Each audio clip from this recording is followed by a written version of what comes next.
Biyahiri tayo sa EDSA Cubao. Yung kaliwa po ay papunta ng monumento.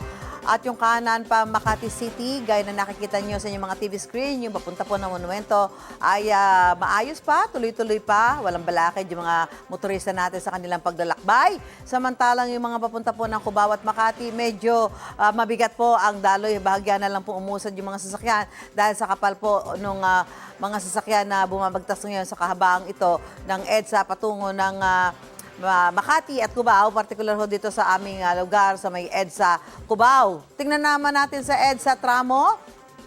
Yung lane na yan na nakikita nyo ay po yung southbound. Yan yung papunta ng Makati at nakikita natin na nagbi-build up na yung mga sasakyan na patungo dyan sa may bahagi ng Top Avenue. Yan, yung nakikita ho natin ng mga sasakyan na yan ay talagang kumakapal na at nagiging dahilan para magkaroon ng pag-build up yung mga sasakyan, pribado man o mga pampublikong sasakyan. Sa EDSA White Plains, silipin natin yung kaliwa ay patungo po ng Makati at doon sa nakikita natin ay kahit papaano po ay mabilis ang pagdaloy, lalong-lalo na ho yung mga motorista natin na bumabagtas ngayon papunta ng monumento o Cubao, mabilis ho at hindi naman ho ganun dami ang mga sasakyan na bumibiyahe sa bahaging iyan ng EDSA patungo ng Cubao at monumento. Mag-ingat po tayo sa pagmamaneho, mga kapuso.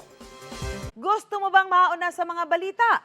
Mag-subscribe na sa GMA Integrated News sa YouTube at tumutok sa unang balita.